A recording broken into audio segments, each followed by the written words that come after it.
Hello ನಮಸ್ಕಾರ. ನಾನಿವತ್ತು ಶೃಂಗೇರಿಗೆ ಬಂದಿದ್ದೆ. ಅಲ್ಲಿ ತಡೆಗೋಡೆ ಯಾವ ರೀತಿ ನಿರ್ಮಾಣ ಮಾಡಿದೆ ಅಂತ ನೋಡ್ತಾ ಇದ್ದೀವಿ. ತುಂಬ ಕಳಪೆ ಕಾಮಗಾರಿಯಾಗಿದೆ. ಅಲ್ಲಿ ಕೆಳಗೆ ಇನ್ನೂ ಹಲವು ಬಿಲ್ಡಿಂಗ್ಗಳಿವೆ, ಅಂಗಡಿ ಮನೆಗಳಿವೆ, ತುಂಬ ಇದೆ. ಅವರ ಪರಿಸ್ಥಿತಿ ತುಂಬ ಕೆಟ್ಟದಾಗಿದೆ. ಹಾಗಾಗಿ ಇಲ್ಲಿ ತಹಶೀಲ್ದಾರ್ ಅವರು ಬಂದಿದ್ದರು. ಏನು ಹೇಳ್ತಾರೆ ಅಂತ ಎಲ್ಲ ಕ್ಲಿಯರಾಗಿ ವಿಡಿಯೋದಲ್ಲಿದೆ. ಟೆಕ್ನಿಕಲಿ ಏನಕ್ಕೆ ಹಿಂಗಾಗಿದೆ ಗೊತ್ತಿಲ್ಲ. ಆ್ಯಂಡ್ ಈ ವಿಷಯ ಆಲ್ರೆಡಿ ಮೇಲ್ಗಡೆ ಎಲ್ಲ ಗಮನಕ್ಕೂ ಇದೆ. ಆ್ಯಂಡ್ ಟೆಕ್ನಿಕಲ್ ಸೊಲ್ಯೂಷನ್ಸ್ ಇದೆ ಇದಕ್ಕೆ. ಕೂರ್ಗಲ್ಲಿ ಈ ಥರ ಎಲ್ಲ ಆಗಿದೆ ಮುಂಚೆ. ಆ್ಯಂಡ್ ಡಿ ಸಿ ಅವರು ರೈಟ್ ನಾವು ಆ ಇಂಜಿನಿಯರ್ ಆ ಟೀಮ್ ಜೊತೆ ಮಾತಾಡ್ತಿದ್ದಾರೆ. ಬಟ್ ಪ್ರಿಕಾಷನರಿ ಮೆಜರ್ ಆಗಿ ನಿಮ್ಗೆ ರಿಕ್ವೆಸ್ಟ್ ಮಾಡೋದು, ನೆಕ್ಸ್ಟ್ 2 ಡೇಸ್ಗೆ ದಯವಿಟ್ಟು ಇಲ್ಲಿಂದ ಶಿಫ್ಟ್ ಮಾಡಿ. ನಿಮ್ಮ ಪ್ರೈವೇಟ್ ನಿಮಗೆ ಆಪ್ಷನ್ಸ್ ಇದ್ದರೆ ವೆಲ್ ಆ್ಯಂಡ್ ಗುಡ್. ಇಲ್ಲ ಅಂತಂದರೆ ನಾವು ಕಾಲೇಜಿ ಕೇಂದ್ರಕ್ಕೆ ನಿಮಗೆ ಶಿಫ್ಟ್ ಮಾಡ್ತೀವಿ. ಇಲ್ಲಿರೋದು ಸೇಫ್ಟಿ ಅಲ್ಲ. ಈ ವಾಲ್ ಸ್ಟೆಚ್ ಥ್ರೋಟ್ ಇರೋ ಎಲ್ಲರಿಗೂ ಇವಾಗ ನೋಟಿಸ್ ಕೊಡ್ತೀವಿ. ಆ ನೋಟಿಸ್ ರಿಸೀವ್ ಆಗೋ ಎಲ್ಲರೂ ದಯವಿಟ್ಟು ನೆಕ್ಸ್ಟ್ 2 ಡೇಸ್ಗೆ ಇಲ್ಲಿಂದ ಶಿಫ್ಟ್ ಆಗಿ. ಇದಕ್ಕೆ ಶಾಶ್ವತ ಪರಿಹಾರ ಸಿಗೋವರೆಗೂ ಆ್ಯಂಡ್ ಏನು ಸೊಲ್ಯೂಷನ್ ಅಂತ ನಮ್ಗೆ ಫೈಂಡ್ ಔಟ್ ಮಾಡೋದಕ್ಕೆ 2 ಡೇಸ್ ಟೈಮ್ ಬೇಕು. ಮಳೆ ನಿಲ್ಲಬೇಕಿತ್ತು, ಮಳೆ ನಿಂತಿದೆ. ಟೆಂಪ್ರವರಿ ಸೊಲ್ಯೂಷನ್ ಏನು, ಲಾಂಗ್ ಟರ್ಮ್ ಸೊಲ್ಯೂಷನ್ ಏನು ಎಲ್ಲನೂ ಫಿಗರ್ ಔಟ್ ಮಾಡ್ತಾ ಇದ್ದಾರೆ. ಎಕ್ಸ್ಪರ್ಟ್ಸ್ನ ಕರೆಸಿ ಮಾಡಿಸ್ತಾರೆ. ಆ್ಯಂಡ್ ಇಲ್ಲಿರೋ ನಿಮ್ಮ ಡಿಮ್ಯಾಂಡ್ಸ್ ವೆರಿ ವ್ಯಾಲಿಡ್ ಇದೆ. ಏನಕ್ಕೆ ಹಿಂಗಾಯಿತು ಪ್ರಾಪರ್ ಇನ್ವೆಸ್ಟಿಗೇಷನ್ ಆಗಬೇಕು. ಆ್ಯಂಡ್ ಕಲ್ಪ್ರೇಟ್ ಕಾಂಟ್ರಾಕ್ಟರ್ ಇರ್ಬೋದು, ಇಲ್ಲ ಬೇರೆ ಏನು ರೀಸನ್ ಇದ್ರೂ someone will be held responsible.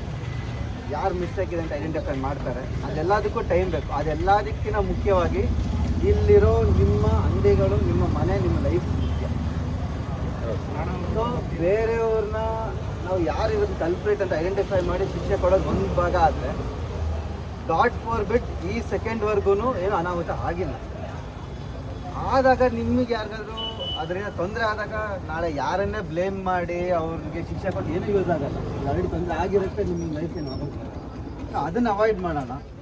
2 days time ಕೊಡಿ. ಫಸ್ಟ್ ಇಲ್ಲಿಂದ ಇವಾಗಿಂದಾನೆ ನೆಕ್ಸ್ಟ್ 2 ಡೇಸ್ ಇಲ್ಲಿರೋದೆಲ್ಲ ವೆಕೇಟ್ ಮಾಡಿ. 2 ಡೇಸ್ ತನಕ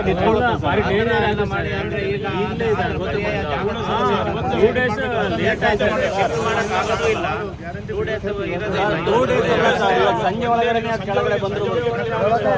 ಇವಾಗಿಂದ 2 ಡೇಸ್ ಶಿಫ್ಟ್ ಮಾಡಿ ಅಂತಿರೋದು. ಸ್ವಲ್ಪ ನಮಗೆ ಮತ್ತೆ ಜಾಗ ಹುಡ್ಕೋಬೇಕು. ಮತ್ತೆ ಶಿಫ್ಟ್ ಆದ ನಂತರ ಅದೇ ತರ ಇದಾಗತ್ತೆ ಅನ್ನೋದು ನೋಡ್ಬೇಕು. ಅದೇ ಕರೆಕ್ಟ್. ಜೈಲಿಗೆ ಹೋದ್ರು ನಿಮ್ಮ ಲೈಫ್ ವಾಪಸ್ ಬರೋಲ್ಲ. ಅದು ಸರಿನೇ. ನಾನು ಹೇಳ್ತಿರೋದು ಈಗ ಮಳೆಗಾಲ ಆಗಿರೋದ್ರಿಂದ ನಮಗೂ ಸ್ವಲ್ಪ ಕಷ್ಟ ಇದೆ. ನಮ್ದು ಸಾಧಕ ಬಾಧಕ ಇದೆ. ಆಲ್ಟರ್ನೇಟ್ ಫೆಸಿಲಿಟಿ ನಾವು ಸಜೆಸ್ಟ್ ಮಾಡ್ಕೊಡೋಕ್ಕಾಗಲ್ಲ. ನಿಮ್ಗೆ ಇರೋದಕ್ಕೆ ಫೆಸಿಲಿಟಿ ನಾವು ಮಾಡ್ಕೊಡ್ತೀವಿ. ಅಂದ್ರೆ ಅದು ನಾವು ಇರೋದಕ್ಕೆ ಎಲ್ಲಾದ್ರೂ ಇರ್ತೀವಿ ಸರ್. ನಮ್ಗೆ ಮೇನ್ ಇರೋದೇ ಅಂಗಡಿ. ನಾವು ಇದನ್ನೇ ನಂಬ್ಕೊಂಡಿರೋದು. ಅಲ್ಲಲ್ಲ ಸರ್, ಅದು ಸರಿ ಸರ್. ಆದ್ರೆ ಈಗ ಇದನ್ನ ಏಕಾಏಕಿ ಶಿಫ್ಟ್ ಮಾಡಿ ಈ ಮಳೆಗಾಲದಲ್ಲಿ ಅಂದ್ರೆ ಅಲ್ಲಲ್ಲ ಆಪ್ಷನ್ ಅಂದ್ರೆ ನಮ್ಗೆ ಇದು ಇಡಕ್ಕೂ ಜಾಗ ಬೇಕಲ್ಲ ಸರ್. ನಾವು ಅದನ್ನ ನೋಡ್ಕೋಬೇಕಲ್ಲ. 1-2 ಸಣ್ಣದೊಂದು 2-3 ಬ್ಯಾಗ್ ಇಟ್ಕೊಂಡು ಹೋಗೋಂಥ ವಿಚಾರ ಸೀನಲ್ಲ. ಇಡೀ ಅಂಗಡಿನ ನಾವು ಶಿಫ್ಟ್ ಮಾಡೋದಲ್ಲ. ಅಂಗಡಿನ ಶಿಫ್ಟ್ ಮಾಡ್ತೀವಿ. ಎಲ್ಲ ಒಂದು ಗೋಡೌನಲ್ಲಿ ಇಡೋ ಫೆಸಿಲಿಟಿ ನಾನು ಮಾಡಿಸ್ತೀನಿ ಅಷ್ಟೇ ಸರ್. ಅದು ನಮ್ಗೆ ಉಳ್ಕೊಳ್ಳೋ ಫೆಸಿಲಿಟಿನೂ ಮಾಡಿಸ್ತೀನಿ. ಅಲ್ಲ, ಅದು ನಮ್ಗೆ ಇದೆ ಸರ್. ಉಳ್ಕೊಳ್ಳೋಕೆ ನಮ್ಮ ಮನೆ ಇದೆ. ಸೇಫ್ ಆಗಿರೋಕ್ಕೂ ಕೆಲವರಿಗೆ ಮನೆ ಇಲ್ಲ, ಕೆಲವರು ಬಾಡಿಗೆಗಿದ್ದಾರೆ. ಅವ್ರಿಗೆ ವಿನೀಶ್ ಅವರೇ, ಈಗ ನೀವು ಹೇಳಿದ್ದು ಒಳ್ಳೆಯ ವ್ಯಾಲ್ಯೂಬಲ್ ಸಜೆಷನ್ನು. ಯಾರ ಜೀವಕ್ಕೂ ಅಪಾಯ ಆಗಬಾರ್ದು, ತೊಂದರೆ ಆಗಬಾರ್ದು ಅಂತ ಹೇಳಿದ್ದೀರಾ. ಈಗ ಎಲ್ಲಾದರೂ ಅದು ಮುಟ್ಕೊಂಡೇ ಬಿತ್ತು ಅಂತಿದ್ದು ಇವತ್ತು ನಾಳೆ ಹಂಗೆ ಬಿಲ್ಡಿಂಗ್ಗಳಿಗೆ ಡ್ಯಾಮೇಜ್ ಆಯಿತು. ಈಗ ಇರುವಂಥ ಬಿಲ್ಡಿಂಗ್ಗಳಿಗೆ ಕಂಪ್ಲೀಟ್ ಡ್ಯಾಮೇಜ್. ಆ ಡ್ಯಾಮೇಜನ್ನು ಯಾರಿಗೆ ಕಟ್ಕೊಡೋರು, ಅದ್ರ ಬಗ್ಗೆ ಯಾವ ರೀತಿ ಪರಿಹಾರ ಅಂದ್ರೆ ಬಿಲ್ಡಿಂಗ್ ಅಲ್ಲಿ ಇರೋದು ಅವ್ರ ವ್ಯಾಲ್ಯೂಬಲ್ ಥಿಂಗ್ಸ್ ಅದಕ್ಕೆಲ್ಲ ಯಾರು ಅದಕ್ಕೆ ಒಂದು ಬಿಲ್ಡಿಂಗಿಗೆ ಮತ್ತೆ ಇಲ್ಲಿ ವ್ಯಾಪಾರ ಮಾಡೋರಿಗೆ ಈಗ ಅದ್ರ ನಷ್ಟ ಎಲ್ಲ ಯಾರು ಕೊಡೋದು?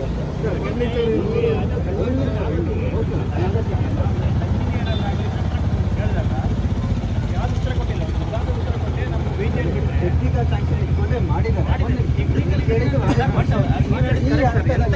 ಇಷ್ಟು ಬೇಗ ಇಷ್ಟು ಶೀಘ್ರದಲ್ಲಿ ನಮಗೆ ಓದೋ ಬರ ಇಲ್ಲ ಅಂತ ತಿಳ್ಕೊಳ್ಳಿ.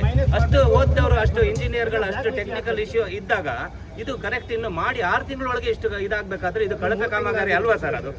ಅದು ಅದಕ್ಕೇನು ಉತ್ತರ ನಿಮ್ದು? ಇದಕ್ಕಾಗ ಇಷ್ಟು ಬೇಗ ಅದಕ್ಕೊಂದು ಟೆಕ್ನಿಕಲ್ ಇಶ್ಯೂ ಇದ್ದಾಗ ಅದನ್ನ ಹೇಗೆ ಮಾಡಬೇಕು, ಹೇಗೆ ಪರಿಹಾರ ಮಾಡ್ಬೇಕು ಅನ್ನೋದು ಅವ್ರ ಗಮನಕ್ಕೆ ನಿಮ್ಮ ಗಮನಕ್ಕೆ ಅವ್ರು ತರಬೇಕಿತ್ತು. ಇದ್ರ ಈ ಆಗಿರೋ ಕಷ್ಟಕ್ಕೆ ಅನುಭವಿಸ್ತಿರೋದು ನಾವೆಲ್ಲ. ಇದಕ್ಕೆ ತೊಂದರೆ ಕೊಟ್ಟಿರೋದು ಇದಕ್ಕೆ ನಾವು ಅನುಭವಿಸ್ತೀವಿ. ಇದು ಅವ್ರ ಗಮನಕ್ಕೆ ತಂದಿದ್ದಾರೆ, ನಾವು ತಂದಿದ್ದೀವಿ, ಪತ್ರಕರ್ತರು ತಂದಿದ್ದಾರೆ, ಪ್ರತಿಯೊಬ್ಬರು ತಂದಿದ್ದಾರೆ. ತಂದಾಗಲೂ ನಮಗೆ ಉಡಾಪೆ ಉತ್ತರನೇ ಬಂದಿದ್ದು, ಉಡಾಪೆ ಇದೇ ಬಂದಿರೋದು. ನಾವು ಬಂದಾಗ 2 ಸಲ ನೀವು ಇರಲಿಲ್ಲ. ಮುಂದೋಗಿ ಕೋರ್ಟಿಗೆ ಅಂತಂದ್ರೆ ಅದಕ್ಕೆ ಕೋಮ ಹೋರಾಟ ಮಾಡ್ತಾರೆ. ಯಾಕಂದ್ರೆ ಮೇಲಿರೋದು ಮುಸ್ಲಿಮರು. ಹಾಗಾಗಿ ಗಲಾಟೆ ಆಗುತ್ತೆ. ನಾವು ಅನುಕೂಲನೇ ಮಾಡ್ಕೊಟ್ಟಿದ್ದೀವಿ.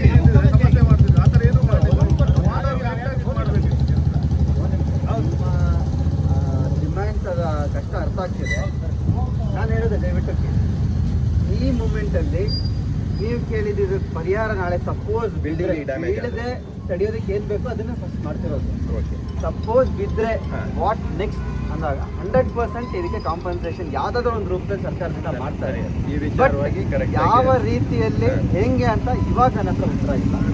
ನಮಗೆ ಇವಾಗಿರೋ ಫಸ್ಟ್ ಪ್ರಯಾರಿಟಿ ನಿಮ್ಮ ಲೈಫ್ ಉಳಿಸೋದು. ಓಕೆ ಆ್ಯಂಡ್ ಇದಕ್ಕೆ ಯಾರು ಹೊಣೆಗಾರರು ಅವ್ರ ಮೇಲೆ ಪಿನ್ ಪಾಯಿಂಟ್ ಮಾಡಿ ಅವ್ರಿಗೇನು ಕಾನೂನಾತ್ಮಕವಾಗಿ ಮಾಡಬೇಕು ಅದನ್ನು ನಡೆಯುತ್ತೆ. ಬಟ್ ಅದೆಲ್ಲದಕ್ಕಿಂತ ಪ್ರಯಾರಿಟಿ ನಿಮ್ಮ ಲೈಫ್ ಆ್ಯಂಡ್ ನಿಮ್ಮ ಈ ಲೈವ್ಲಿಹುಡ್. ಸೊ ನಿಮ್ಮ ಐಟಮ್ಸ್ನ ಸೇಫ್ಟಿಯಾಗಿರೋದಕ್ಕೆ ಜಾಗ ಕೊಡ್ತೀವಿ. ನೀವು ಮನೆ ಇಲ್ದಿರೋರನ್ನ ಶಿಫ್ಟ್ ಮಾಡಿ ಮನೆಗೆ ಜಾಗ ಕೊಡ್ತೀವಿ. ದಯವಿಟ್ಟು ಅದಕ್ಕೆ ಕೋಆಪರೇಟ್ ಮಾಡಿ. ನೆಕ್ಸ್ಟ್ 2 ಡೇಸಲ್ಲಿ ವಾಟ್ ಇಸ್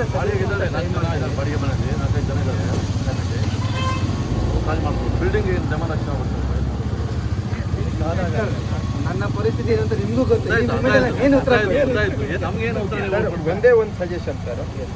ಈಗ ಏನು ಇನ್ವೆಸ್ಟ್ ಮಾಡಿದ್ದಾರೆ 2 ಕೋಟಿ ಜನರ ದುಡ್ಡು, ಟ್ಯಾಕ್ಸಿನ ದುಡ್ಡು, ಅದು ಇಡೀ ರಾಜ್ಯದ್ದು ದೇಶದ ದುಡ್ಡು.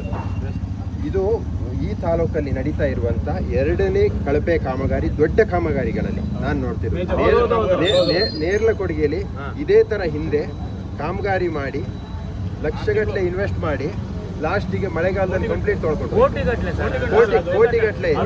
ಆಮೇಲೆ ಏನಾಯ್ತು, ಇದೇ ತರ ನಾವು ಪ್ರೊಟೆಸ್ಟ್ ಮಾಡಿದ್ವಿ. ಅವ್ರಿಗೆ ಇವತ್ತಿನವರೆಗೂ ಪನಿಷ್ಮೆಂಟ್ ಆಗಿಲ್ಲ. ನಾನು ಅದಕ್ಕೆ ಕೇಳ್ತಾ ಇರೋದು, ಇವತ್ತವರೆಗೂ ನಾವು ಅವತ್ತು ಪ್ರೊಟೆಸ್ಟ್ ಮಾಡಿದ್ವಿ. ನಿಮ್ಮ ತರದವ್ರೆ ಒಳ್ಳೆಯವ್ರು ಬಂದ್ರಲ್ಲಿ ಬಂದು ನಾವು ಅದಕ್ಕೆ ಕಾನೂನು ಕ್ರಮ ಕೈಗೊಳ್ತೀವಿ, ಯಾರು ತಪ್ಪಾಗಿದೆ ತಲೆದಂಡ ಮಾಡ್ತೀವಿ ಅಂತ ಹೇಳಿದ್ರು. ಯಾರ್ದು ತಲೆದಂಡ ಆಗಲ್ಲ, ಮತ್ತಷ್ಟು ಹೊಸ ದುಡ್ಡಿಟ್ರು ಕೆಲಸ ಮಾಡಿದ್ರು. ಈ ತರ ವ್ಯವಸ್ಥೆ ಆದ್ರೆ ನಮ್ಮ ದೇಶ ಹೇಗೆ ಡೆವಲಪ್ ಆಗ್ತೀವಿ ಅಂತ ಹೇಳೋದು. ಈಗ ನಾನು ಕಾಂಟ್ರಾಕ್ಟರ್ ದೂರೋದ್ಕಿಂತನೂ ಇಂಜಿನಿಯರ್ ಪ್ಲಾನಿಂಗ್ ಸರಿ ಇಲ್ಲ. ಫಸ್ಟ್ ಬ್ಲೂ ಕೊಡ್ಬೇಕು. ಒಂದು ಬ್ಲೂ ಪ್ರಿಂಟ್ ಪಬ್ಲಿಕ್ ಕೊಡಬೇಕು. ಪಬ್ಲಿಕ್ ಫಸ್ಟ್ ನಿಮಗೆ ಕೊಟ್ರೆ ನಾನು ಕೊಡಿಸ್ತೀನಿ. ಪಬ್ಲಿಕ್ ಕೊಡಬೇಕು. ಅವರು ಸ್ಲ್ಯಾಬ್ ಮಣ್ಣು ತುಂಬಿದ್ರು, ಸ್ಲ್ಯಾಬ್ ಇಟ್ರು. ಸ್ಲ್ಯಾಬಿಗೆ ಅಡಿಗಡೆ ಯಾವುದೇ ಸಪೋರ್ಟ್ ಇಲ್ಲ. ಈಗ ಏನಾಯ್ತು, ಮಳೆ ಬಂತು, ಕೆಳಗಡೆ ಮಣ್ಣು ಸಿಂಕ್ ಆಯ್ತು, ಮೇಲ್ಗಡೆ ಮಣ್ಣಿನ ಲೋಡಿಗೆ ಆ ಸ್ಲ್ಯಾಬು ಮುರಿತು. ಮುರಿದ ತಕ್ಷಣ ಹೀಗೆ ಮುರಿತಾ ಇದೆ. ಹೀಗೆ ಅದು ಮುರಿದು ಕಂಪ್ಲೀಟ್ ಮುರಿದ ನಂತರ ಕಂಪ್ಲೀಟ್ ಆ ಫೋರ್ಸ್ಗೆ ವಾಪಸ್ ಬರ್ತದೆ. ಇದು 2 ಕೋಟಿ ಇನ್ವೆಸ್ಟ್ ಮಾಡಿದ್ದಾರೆ ಸರ್. ಈಗ ಇದು ನಾವು ಪ್ರೊಟೆಸ್ಟ್ ಮಾಡ್ತೀವಿ, ಮಳೆಗಾಲ ಮುಗೀತದೆ, ಮತ್ತೆ 2 ಕೋಟಿ ಇಡ್ತಾರೆ, ಮತ್ತೆ ಕೆಲಸ ಆಗ್ತದೆ. ಇದೇ ಮನುಷ್ಯ ಇಲ್ಲಿ ಇರ್ತಾನೆ, ಅವನೇ ಕಾಂಟ್ರಾಕ್ಟ್ ಮತ್ತೊಬ್ಬ ಮಾಡ್ತಾನೆ, ಇದೇ ಆಗಿ ಹೋಗ್ತದೆ. ಯಾರು ದುಡ್ಡು ಸರ್ ಇದು? ಇದಕ್ಕೆ ವ್ಯವಸ್ಥೆಗೆ ಒಂದು ಸೊಲ್ಯೂಷನ್ ನೀವಲ್ಲ ಅಂದ್ರೆ, ಯಾಕಂದ್ರೆ ನಿಮ್ಮ ಅಂದ್ರೆ ನಾವು ರಿಕ್ವೆಸ್ಟ್ ಮಾಡೋದು ನಮ್ಮ DC ಅವರಿಗಿರ್ಬೋದು, ನಮ್ಮ MLA ಸಾಹೇಬ್ರು ಇರ್ಬೋದು, MP ಅವರಿಗಿರ್ಬೋದು, ಇಮಿಡಿಯೇಟ್ ಯಾರು ಇದನ್ನ ಇಂಜಿನಿಯರ್ ಪ್ಲಾನಿಂಗ್ ಮಾಡಿದ್ರು ಅವ್ರು ತಲೆದಂಡ ಆಗಬೇಕು. ಈ ಕಾಂಟ್ರಾಕ್ಟರ್ನ ಬ್ಲ್ಯಾಕ್ ಲಿಸ್ಟ್. ಒಂದು ತೊಟ್ಟು ನೀರು ಈಗ ಅಷ್ಟು ಕಾಂಕ್ರೀಟ್ ಹಾಕಿದ್ರಲ್ಲ, ಕ್ಯೂರಿಂಗ್ ಅನ್ನೋದು ನಮ್ಮ ಪ್ರಕಾರ ಅದರಲ್ಲಿ ಕ್ಯೂರಿಂಗ್ಗೆ ನೀರೇ ಕಾಣಲ್ಲ. ಬಂದ್ರು ತುಂಬಿದ್ರು ಏರಿಸ್ತಾ ಹೋದ್ರು, ಮಣ್ಣು ಅಲ್ಲ, ಹೊರಗಡೆ ಕಾಣ್ತಾ ಇರೋ ರಾಡ್ ಬರೀ 8 mm ಇದೆ. ರಾಡ್ ಥಿಕ್ನೆಸ್ ಬಾರಿ ಕಮ್ಮಿ ಇದೆ. ಈಗ ಮಿಸ್ಟೇಕ್ ಆಗಿದೆ. ವಿ ವಿಲ್ ರೆಕ್ಟಿಫೈ ಅಂತ